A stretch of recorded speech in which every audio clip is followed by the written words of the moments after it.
sou o professor Lucas Lefeld, especialista em Direito Ambiental e também advogado. Hoje nós vamos falar um pouco sobre o novo sistema normativo referente à proteção do meio ambiente, com relação às florestas e vegetação nativa trazidas pelo Código Florestal. Então, nessa primeira aula, nós vamos falar um pouquinho sobre o sistema normativo trazido pelo Código Florestal, que foi introduzido pela Lei 12.651 de 2012.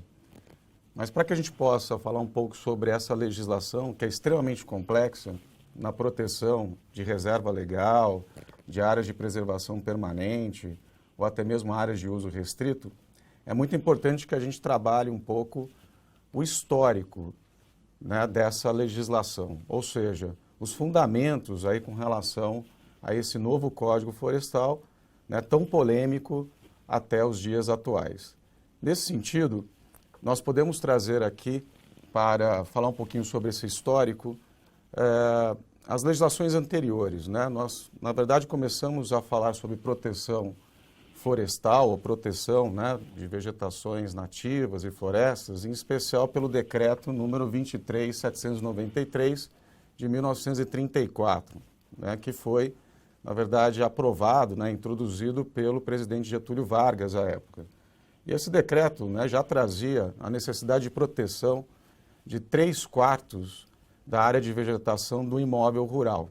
Num segundo momento, esse decreto lá de 1934, ele, na verdade, foi substituído por uma lei, a Lei 4.771, de 65, que trazia o chamado Código Florestal, o novo Código Florestal à época. Essa lei foi importante porque ela substituiu, então, aquele decreto de 1934.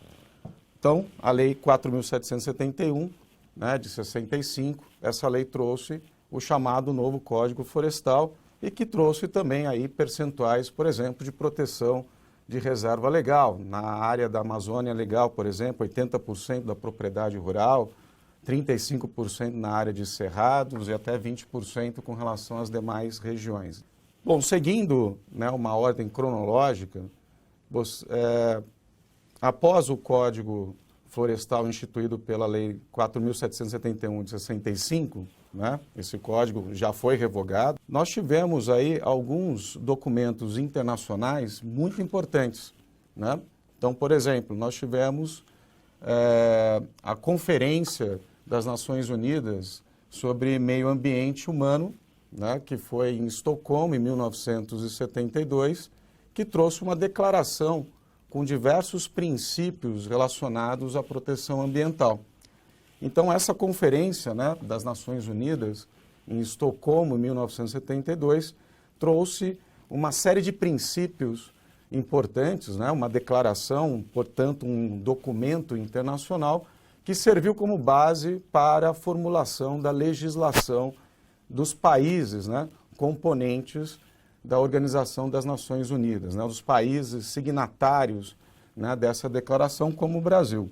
Um dos princípios é o princípio do poluidor-pagador, ou seja, a obrigação de reparar o dano ambiental por aquele que o provoca.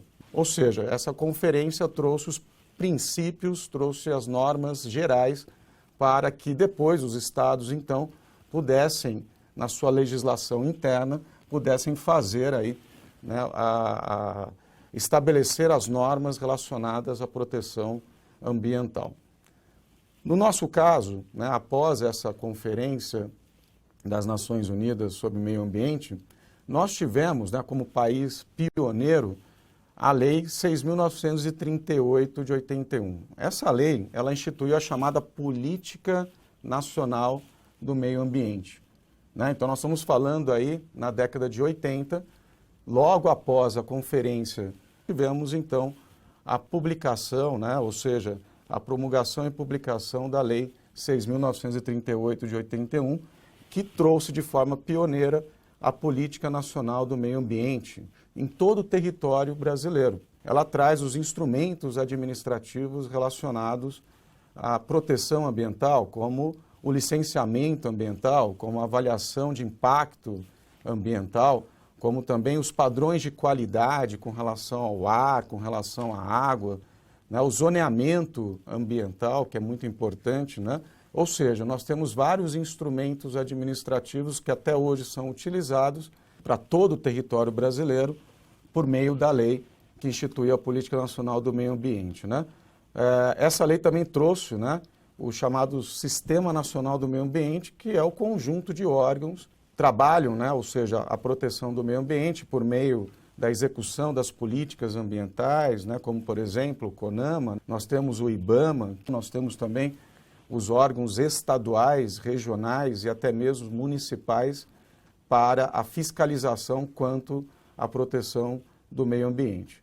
Então, a Política Nacional do Meio Ambiente, baseada, né, nesses princípios da Conferência das Nações Unidas sobre o Meio Ambiente Humano, né, dentre eles a ideia de desenvolvimento sustentável, que nós vamos falar daqui a pouquinho, mas o fato é que o desenvolvimento sustentável, essa ideia de trazer um ponto de equilíbrio entre a proteção do meio ambiente, né, e a atividade econômica, a exploração da atividade econômica, isso a gente consegue encontrar já de forma principiológica, ou seja, de forma como uma diretriz na Política Nacional do Meio Ambiente, né, de 81. Bom, após 81, nós vamos encontrar novamente um documento internacional extremamente importante, né, que é o relatório Nosso Futuro Comum. Bom, esse relatório Nosso Futuro Comum, que diz respeito ao desenvolvimento sustentável, traz como conceito de desenvolvimento sustentável o desenvolvimento capaz de satisfazer as necessidades presentes, sem comprometer, né, a capacidade das gerações futuras também de realizarem as suas necessidades, atender às suas necessidades. O desenvolvimento sustentável ele é intergeracional. Intergeracional por quê? Porque a gente protege o legado ambiental presente para as futuras gerações. Portanto, esse conceito de desenvolvimento sustentável é fundamental para que a gente possa compreender toda a legislação ambiental, inclusive a legislação florestal, né? Então, nós podemos perceber que existe aí uma evolução cronológica com relação aos documentos que sustentam, vamos dizer assim, o nosso novo Código Florestal, né, de 2012. Então, nós temos esses documentos internacionais, como a conferência, a declaração da conferência, nós temos aí esse relatório Nosso Futuro Comum, que trouxe pela primeira vez o conceito de desenvolvimento sustentável. Esse relatório ele foi produzido em 1987. Logo após, nós temos a promulgação e publicação da nossa Constituição, até hoje vigente, de 88. A Constituição Federal, então, de forma sistêmica, né, diferentemente das constituições anteriores, ela traz num único título, né, na verdade, num único capítulo, capítulo 6º, né, do título 8º, todo o sistema normativo protetivo, né, do meio ambiente. Dentre eles, a proteção do que a gente chama de espaços territoriais, né, com proteção especial, como no caso reserva legal, áreas de preservação permanente, as unidades de conservação. Então nós tivemos aí a Constituição trazendo toda essa experiência, tanto internacional como também com relação à Política Nacional do Meio Ambiente, né, ou seja, a nossa Constituição, lá no seu artigo 225, é o único artigo que trata de todo o sistema protetivo ambiental, né, de forma sistêmica, de forma plena.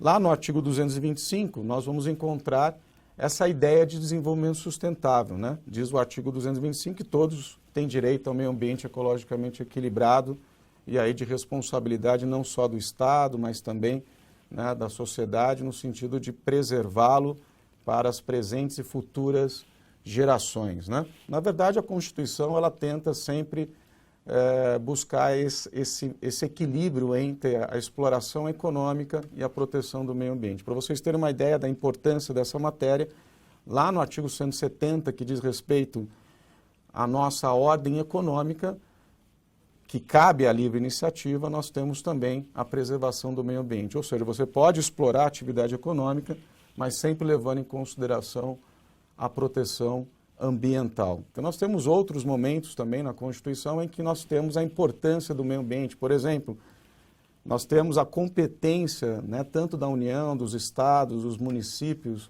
e até mesmo do Distrito Federal para legislar sobre meio ambiente. Isso, de um lado, parece ser interessante, parece ser importante, entretanto, de outro, traz uma certa confusão com relação à legislação.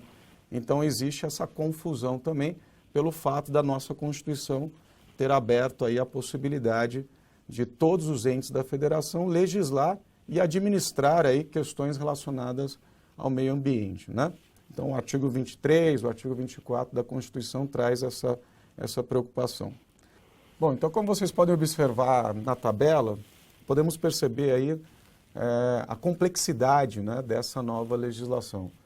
Além de ela ser uma legislação polêmica, como eu disse, a respeito dessa flexibilização na proteção de áreas verdes, de florestas, nós tivemos também, com a aprovação da lei, diversas alterações, né, dos artigos, por exemplo, com relação à aprovação da medida provisória 751, que alterou diversos dispositivos do Código Florestal. Essa medida se transformou na Lei 12.727, né, de 2012.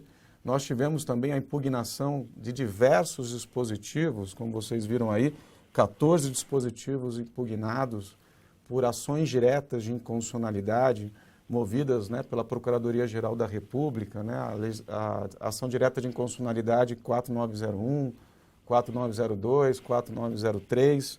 Né, nós temos também, né, uma ação direta que foi movida pelo PSOL, né, a DIN 4937. Ou seja, nós tivemos diversos artigos do Código que foram impugnados por ações diretas de inconstitucionalidade, ou seja, discutindo a constitucionalidade, principalmente em razão dessa flexibilização quanto à proteção ambiental, uma vez que o novo Código traz diversos institutos que flexibilizam essa proteção, né? Ou seja, é menos rigoroso do que a legislação anterior. Tivemos, na verdade, junto ao Supremo Tribunal Federal, que é o órgão, né, de culpa do Poder Judiciário, que resolve essa questão da constitucionalidade ou não de uma lei, uma série de ações diretas de inconstitucionalidade, né? Então, vocês podem perceber que essas ações trouxeram aí uma certa insegurança jurídica com relação ao Código Florestal. Entretanto, nós já tivemos o julgamento de todas essas ações.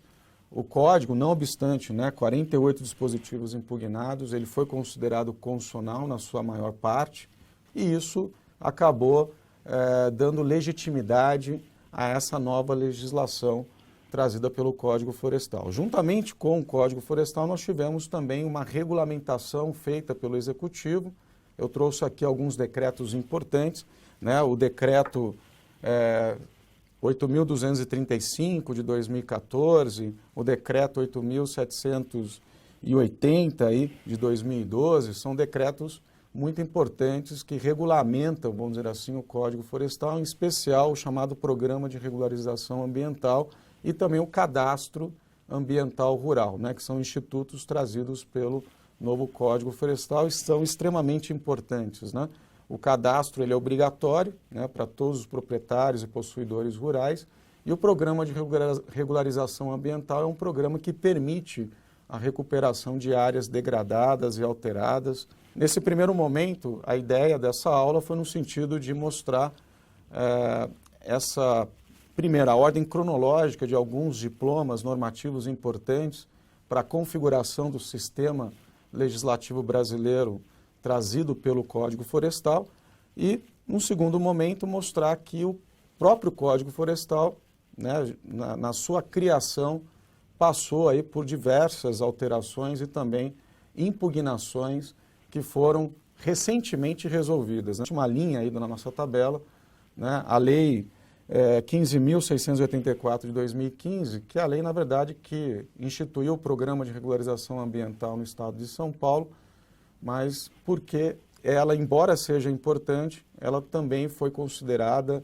inconstitucional aí, e está sob júdice, ou seja, está ainda para ser julgada a sua inconstitucionalidade perante, né, o Tribunal de Justiça do Estado de São Paulo. Então, quer dizer, é uma lei que diz respeito ao Programa de Regularização Ambiental. Bom, esse é o complexo, né, ou melhor, é a legislação complexa que nós temos da proteção dos bens ambientais, em especial aí reserva legal, área de preservação permanente e também área de uso restrito, são bens trazidos aí pelo novo Código Florestal. A ideia era trazer um histórico a respeito dessa legislação.